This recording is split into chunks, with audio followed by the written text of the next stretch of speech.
Kita perang pemikiran, kontra narasi, kontra ideologi, kontra radikalisasi, dan kontra terorisme. Makanya buat adik-adik, ikut berpartisipasi, bikin konten, TikTok, YouTube, atau apa namanya, kita bersama-sama memerangi paham-paham yang bertentangan dengan ideologi negara dan bertentangan dengan Islam rahmatan lil alamin.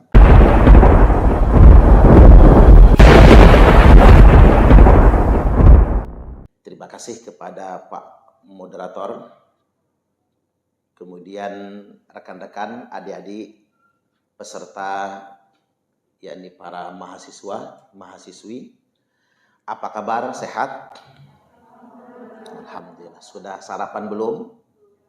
Biasanya malas sarapan mahasiswa. Pengalaman dulu malas sarapan ya.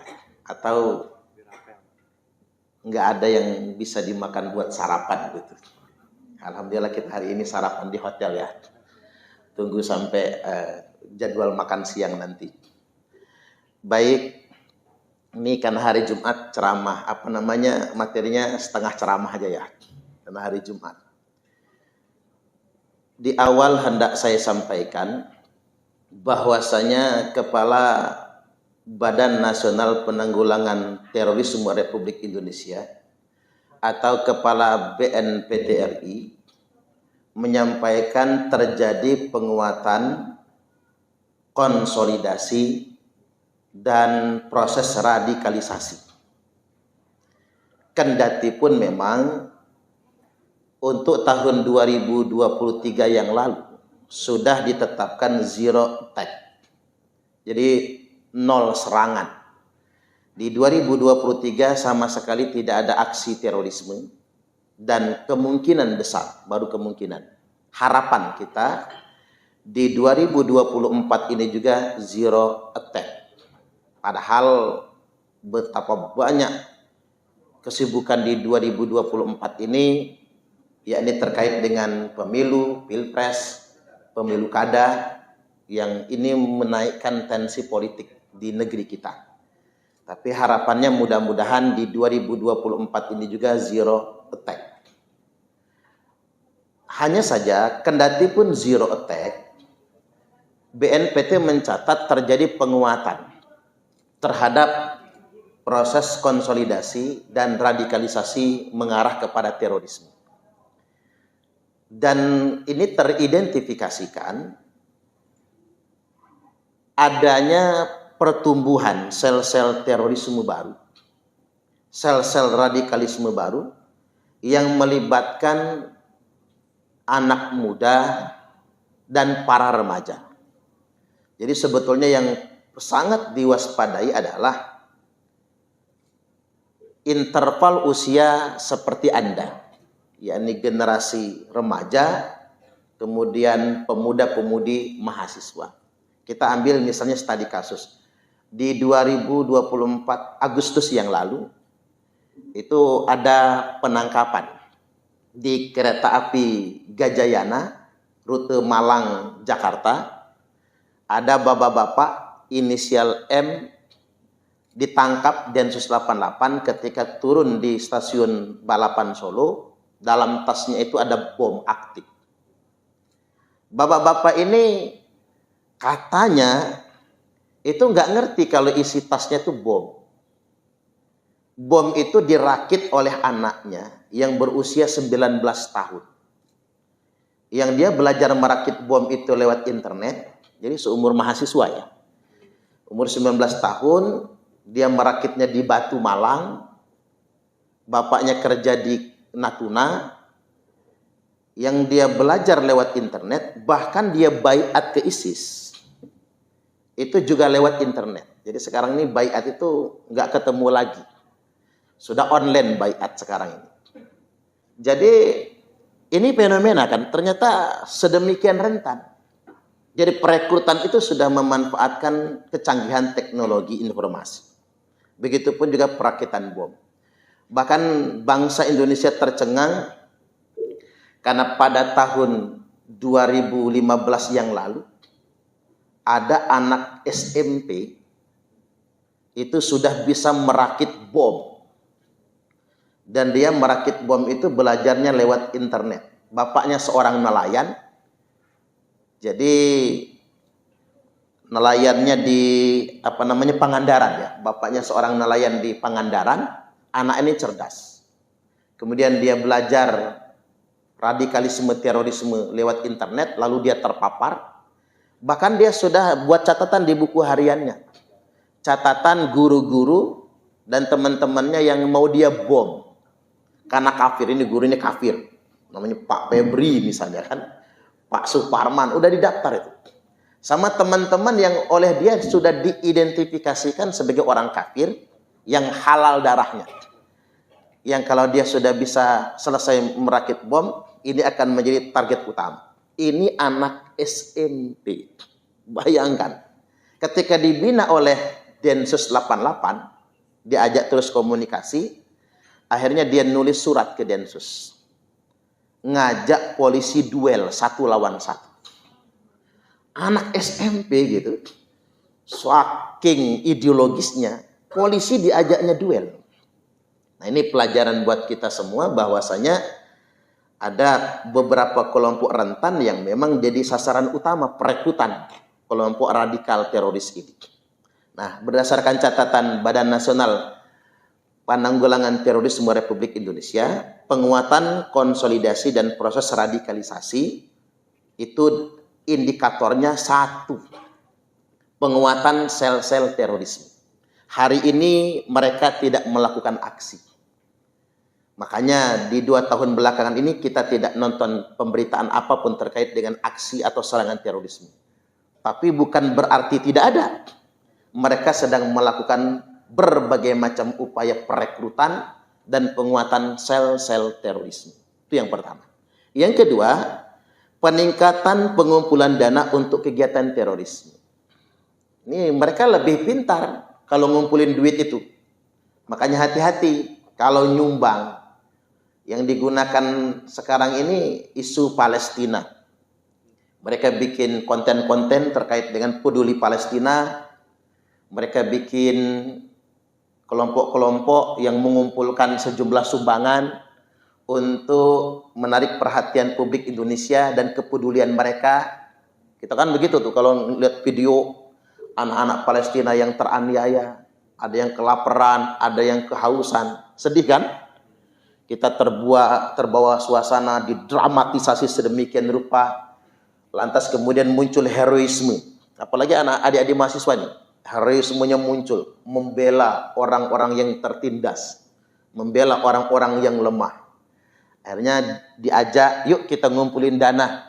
Kalaupun kita nggak bisa ngebantu perang lawan Israel, minimal ayo kita bantu penggalangan dana. Mulai itu adik-adik mahasiswa turun ke lampu-lampu merah kan, peduli Palestina. Nah ini yang dimanfaatkan. Di antaranya ada yang memang nyampe untuk ngebantu saudara kita di Palestina.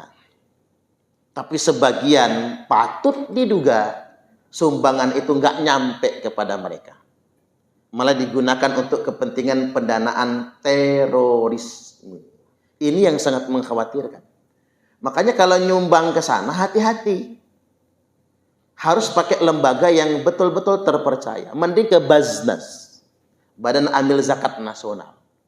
Karena pasti nyampe lewat pemerintah Republik Indonesia atau lewat kedutaan besar Palestina yang ada di Jakarta. Itu pasti nyampe-nya. Tapi lembaga apapun yang mengatasnamakan donasi bantuan ke Palestina atau dalam bentuk yang lainnya, bantuan bencana dan lain sebagainya, yang lembaga itu tidak representatif, patut diduga bisa jadi diarahkan untuk pendanaan terorisme. Contoh misalnya yang di Lampung, booming kan, Yayasan Aba, Yayasan Abdurrahman bin Auf. Di hampir semua rumah makan ada kotak amalnya. Yayasan Aba, Yayasan Aba. Begitu digerebek oleh Densus 88. Ternyata bukan untuk anak yatim, bukan untuk fakir miskin, tapi untuk pendanaan JI, Jamaah Islamiyah. Organisasi teroris. Banyak yang sudah jadi tersangka itu, gara-gara itu semua. Kita taunya kan kalau kita makan di rumah makan, di restoran, ada kotak amal. Taunya kita kan nyumbang untuk ngebantu fakir miskin atau anak yatim. Padahal itu untuk pendanaan terorisme. Jadi buat adik-adik mahasiswa, kita mesti ada kewaspadaan sejak dini untuk mengantisipasi sekaligus kepekaan. Jangan asal nyumbang. Betapa banyak sekarang ini karena kedermawanan bangsa Indonesia ini, orang kemudian memanfaatkan kedermawanan itu untuk memperkaya diri minimal atau selebihnya untuk kepentingan yang menyimpang dari ajaran agama maupun dari ideologi negara kita. Kemudian yang berikutnya, yang ketiga, peningkatan radikalisasi terhadap 3 kelompok rentan. Jadi terjadi peningkatan radikalisasi terhadap 3 kelompok rentan. Apa itu 3 kelompok rentan? 1, perempuan. Perempuan itu paling rentan. Mengapa rentan? Perempuan itu terlalu setia. Betul nggak kira-kira? Makanya perempuan itu kalau sudah jatuh cinta, susah move on-nya. Ada nggak sih yang kayak gitu? Makanya buat yang adik-adik para pria ini, saya ingin sampaikan kepada Anda semua,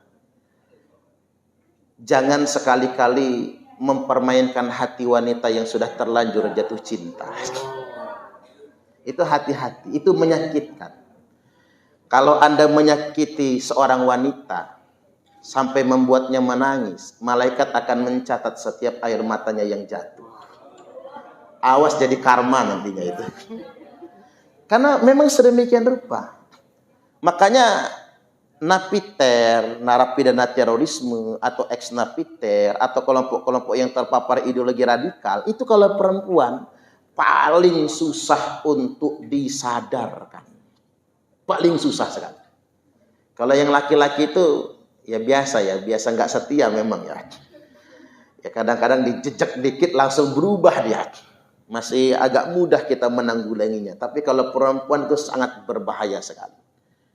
Yang ini kemarin kan ada di returnis. Returnis itu kalau deportan itu kan sudah ditangkap di sana kemudian dideportasi. Ini ada returnis. Orang yang tidak diproses hukum di sana, di Suriah ya.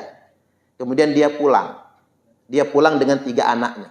Pakai cadar. Agar nggak teridentifikasi. Dia hanya membuat pengakuan kalau dia hanya mukim di Suriah. Kemudian ketika dia wawancara, ternyata perempuan ini adalah yang videonya viral, nenteng senjata itu. Mujahidah ya, di Suriah. Nah ini returnis ini. Jadi ketika dia pulang ke Indonesia pun belum tentu dia berubah. Jangan-jangan dia jadikan Indonesia sebagai ladang jihad barunya. Nah ini yang mesti kita waspadai. Kemudian yang berikutnya kelompok remaja.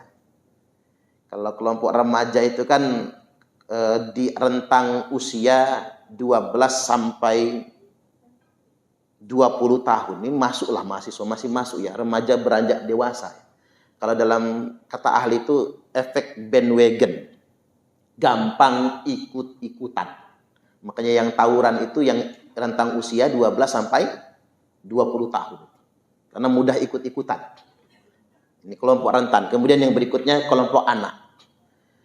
Anak diideologisasi dan diradikalisasi. Makanya hati-hati juga masukin anak ke sekolah. Ini kalau udah punya anak ya. PAUD ya, TK, SD. Ini ada kejadian. Anak kelas 1 SD. Dia pulang sekolah ditanya bapaknya, belajar apa di sekolah tadi nak? Belajar togut, Pak. Ini ya, bapaknya polisi nih. Kan bapaknya karena nggak pernah belajar di pondok. Togut itu apa nak? Iblis Pak, togut tuh. Nah anggotanya togut itu NKRI Pak. Pemerintah, TNI, Polri, Jokowi. Ini anak polisi didoktrin di sekolah sedemikian rupa. Sudah dikasih pemahaman antara togut dan lain sebagainya. Nah ini kita mesti waspada. Kemudian yang berikutnya, muncul pertanyaan, loh mengapa kelompok-kelompok radikal itu selalu ada? Sel-sel teroris ini selalu ada dan mengatasnamakan agama. Saya ingin sederhanakan buat Anda semua 2 hal di sini. Yang pertama terkait dengan kepentingan politik kapitalisme global. Yang kedua dari internal umat Islam itu sendiri. Karena kita bicara tentang terorisme berbasis ajaran agama. Walaupun kita tegaskan sejak awal, agama tidak pernah mengajarkan terorisme. Tapi nanti kita ulas ya. Kita kaji yang bagian pertama dulu. Kepentingan politik kapitalisme global. Hari ini, yang menguasai dunia itu adalah kekuatan politik kapitalisme global. Kita tidak bisa nutup mata. Yang menguasai dunia itulah Amerika dan Eropa. Makanya Israel nggak akan pernah bisa kalah. Karena jangan lihat Israelnya. Lihat Amerika dan Eropa yang ada di belakangnya itu. Nah, mereka untuk mengontrol negara-negara berkembang, di antaranya negara-negara muslim, mereka kemudian menciptakan dalam tanda kutip serupa monster. Monster-monster yang fungsi monster ini tadi untuk mengontrol negara-negara berkembang. Atau dalam bahasa lainnya, untuk mengendalikan negara berkembang agar tidak maju-maju. Saya ambil contoh. Studi kasusnya apa? Afghanistan. Afghanistan itu Taliban. Taliban itu adalah kelompok radikal yang diciptakan oleh Amerika sebagai monster untuk melemahkan Afghanistan. Tapi di kemudian hari, Taliban ini juga seolah-olah dalam tanda kutip diperangi oleh Amerika Serikat. Sandiwaranya begitu. Sampai akhirnya monster ini sudah matang dan siap tunduk kepada Amerika Serikat. Akhirnya dibikin sandiwaranya. Apa sandiwaranya? Afghanistan, Taliban menang perang. Taliban menang perang, Amerika kalah. Padahal itu adalah sandiwara Amerika Serikat yang memang sengaja memelihara kelompok radikal untuk terus bisa mengontrol Afghanistan. Ini contoh sederhananya. Sama dengan kelompok-kelompok radikal yang diciptakan oleh Amerika di mana-mana. Tujuannya buat apa? Agar negara tersebut tidak bisa berkembang, tidak bisa maju-maju. Loh, mengapa yang digunakan kelompok keagamaan? Karena untuk negara-negara muslim, kalau menggunakan kelompok-kelompok keagamaan itu lebih mudah. Dalam bahasa kerennya apa? Proxy war, perang proksi. Apa itu perang proksi? Kalau dalam istilah orang Jawa itu apa? Nabok nyilih tangan.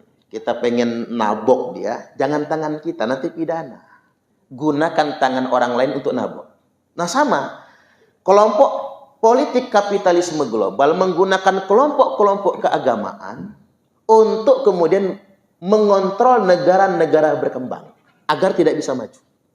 Mengapa yang digunakan adalah kelompok-kelompok keagamaan?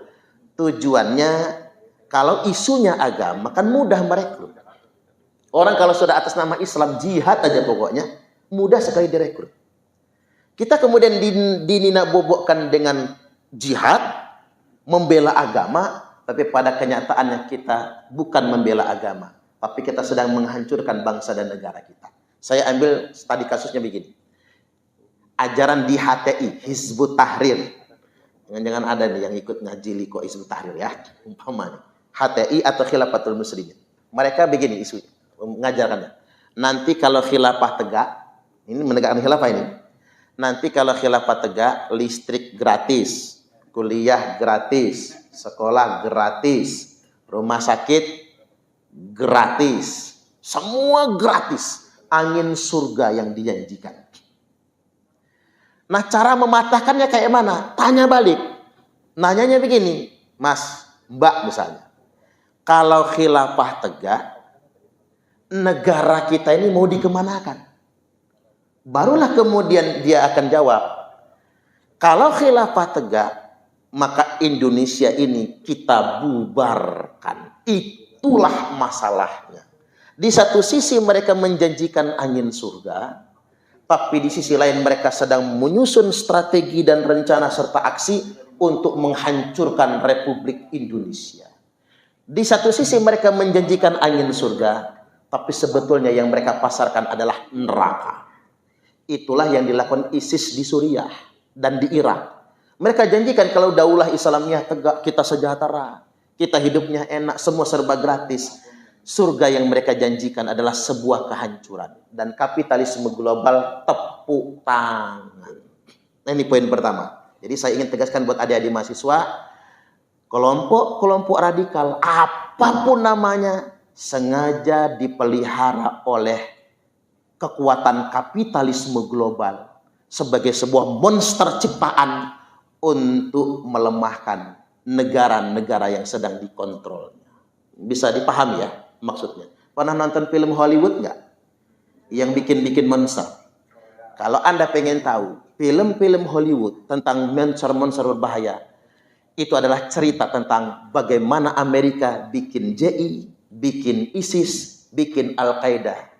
Sebetulnya film Hollywood sedang meledek negara-negara berkembang. Nih, kemampuan Amerika menciptakan monster untuk menghancurkan negara-negara berkembang.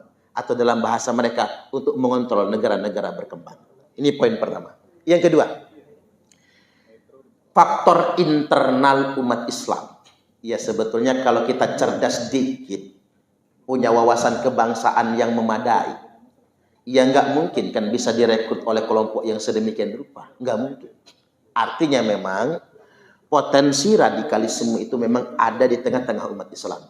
Walaupun saya ingin sampaikan kepada adik-adik begini. Islam itu bukan agama teroris. Sepakat tidak? Tidak ada satupun agama yang mengajarkan terorisme. Setuju? Namun terorisme telah membajak ajaran agama untuk memanipulasi penganut agama. Nah, ini poin ketiga nih yang harus kita waspadai. Tak ulang ya. Islam bukan agama teroris. Tidak ada satupun agama yang mengajarkan terorisme. Tapi bahwasanya terorisme telah membajak ajaran agama, memanipulasi ajaran agama demi menipu umat beragama, itu adalah sebuah fakta. Dan bukan hanya Islam. Saya ambil contoh, kelompok teror di Papua, agamanya Kristen. Dia menggunakan isu agama biar mudah. Kelompok teror di New Zealand yang nyerang orang lagi Jumatan, musim lagi Jumatan, di berondong senjata, agamanya Kristen. Kelompok teror radikal di India yang ustadz ditembakin kepalanya sedang diwawancara, itu beragama Hindu. Kelompok teroris yang ada di Myanmar yang membantai Muslim Rohingya mengatasnamakan Buddha, itu kelompok teror radikalnya beragama Buddha. Di Israel terorismenya adalah state terrorism, negara-negara teroris mengatasnamakan ajaran Yahudi. Di kelompok mayoritas Muslim juga sedemikian rupa. Orang-orang menggunakan bahasa keislaman, bahasa agama agar mudah merekrut. Nah, Nabi SAW sudah mengantisipasinya dengan bersabda. Nah, ini masuk ke ceramahnya dulu ya, dikit jadilah. Nabi bersabda, sayakhruju qaumun fi akhiriz zaman, akan keluar sekelompok orang di akhir zaman. Al-ahdathul asnan, usia mereka masih muda-muda. Nah, kelompok rentan yang paling mungkin itu remaja dan mahasiswa. Usia mereka masih muda-muda. Sufahaul ahlam, otak mereka sudah dicuci, brain washing. Otak mereka itu sudah diputar balikan. Yang paling mudah betul memutar balikan cara berpikir itu. Kemudian yaquluna min qauli khairil bariyah.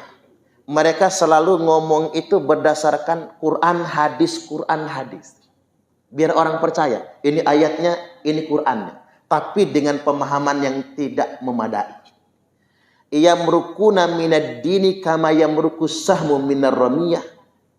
Mereka itu sepertinya sangat Islami. Jubahnya Islami, penampilannya Islami, salaman aja nggak mau, manggil teman akhi, ukhti, Kalau pacaran Abi sama Umi gitu.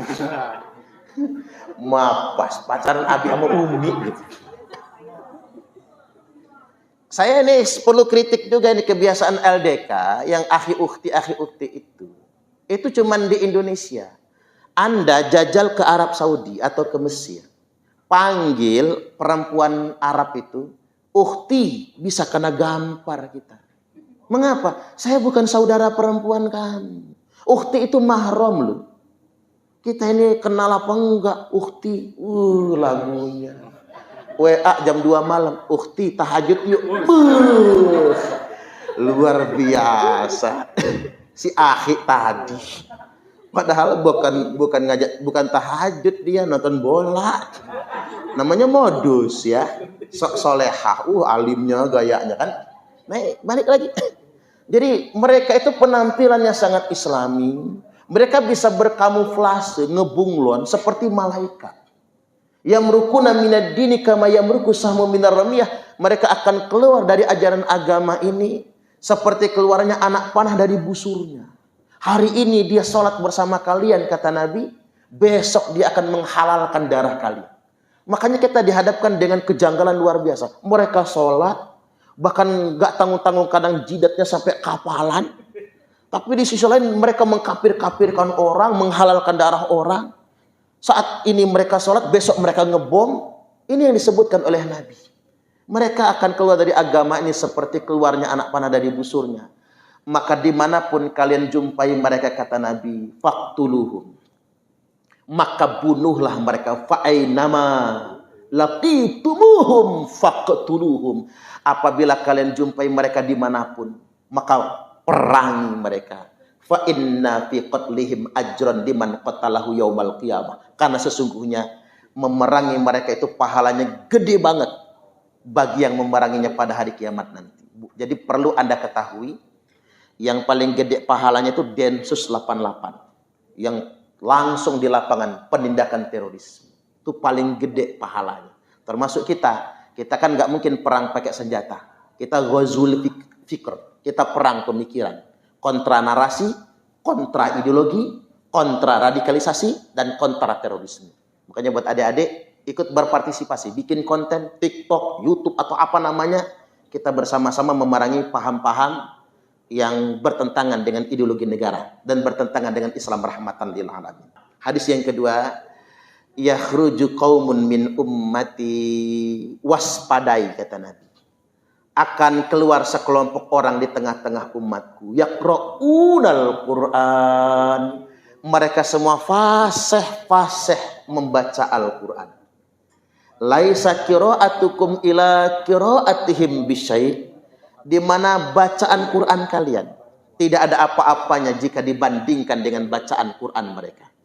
Wala sholatukum ila sholatihim bisyai'.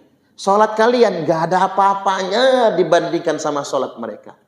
Wala siyamukum ila siyamihim bisyai'. Puasa kalian gak ada apa-apanya dibandingkan dengan puasa mereka. Ini Nabi loh, sabda Nabi, hadis Sahih Bukhari Muslim. Bacaan Quran kita gak ada apa-apanya. Pernah nggak nonton dulu viral orang tadarusan baca Quran rame-rame di Malioboro, Yogyakarta? Coba searching di YouTube. Baca Quran rame-rame di Malioboro, Yogyakarta. Sengaja pamer baca Quran di Malioboro. Sengaja itu bagian kampanye mereka agar dianggap mereka itu seperti soleh semua. Bagian dari kampanye mereka. Tapi jangan pernah tertipu dengan kepastian baca Quran mereka. Sholat kalian, kata Nabi, nggak ada apa-apanya dibandingkan dengan sholat mereka. Puasa kalian tidak ada apa-apanya dibandingkan dengan puasa mereka. Tapi ingat, perlu dicatat, bukan bacaan Qurannya yang salah, bukan sholatnya yang salah, bukan puasanya yang salah, bukan janggutnya yang salah. Kalau janggutnya salah tuh Pak Sulis janggutnya panjang. Janggut radikal itu gayanya. Oh enggak, itu janggut solehah ya, soleh. Janggut, oh ini juga nih. Mas kan. Ini janggut bidadari itu namanya. Janggut bidadari ya. Oh banyak bidadari yang bergelantungan ya. Bukan janggutnya yang salah. Karena memang begini, di hadis kan disebutkan ciri Dzulkhuwaisirah, teroris pertama dalam Islam namanya Dzulkhuwaisirah. katulihiyah, janggutnya lebat. Maaf Mas kan ya, Pak Sulis. Janggutnya lebat. Muqallitu thiyab, pakai pakaian gantung setengah betis alias cingkrang. Tapi ingat, bukan cingkrangnya yang salah. Karena pakaian cingkrang Nabi juga cingkrang. Janggut Nabi juga pakai janggut, bukan janggutnya yang salah. Sholat tahajud Nabi juga tahajud. Puasa Nabi lebih rajin daripada kita. Apa yang salah? Ideologi mereka yang salah. Apa yang salah di ideologi mereka? Tanda mereka adalah satu. Mereka paling utama ya, melawan pemerintah yang sah dan menolak sistem kehidupan bernegara. Saya closing dengan hadis begini. Man kharaja minat ta'ah, barang siapa yang keluar dari ketaatan kepada pemerintah yang sah, artinya bughah, makar kepada pemerintah yang sah, wa faraqal jamaah, dan dia menolak sistem kenegaraan, menolak negara, famata, maka ia mati, mata mitatan jahiliyah, matinya mati jahiliyah. Walaupun dia sholat, walaupun dia puasa, walaupun dia baca Quran, walaupun dia tahajud, walaupun jidatnya sampai kapalan, tapi dia ada dalam sebuah gerakan dan kelompok ideologi. Satu, mengkafirkan pemerintah yang sah. Dua, menolak negara. Maka kalau dia mati, matinya mati jahiliyah.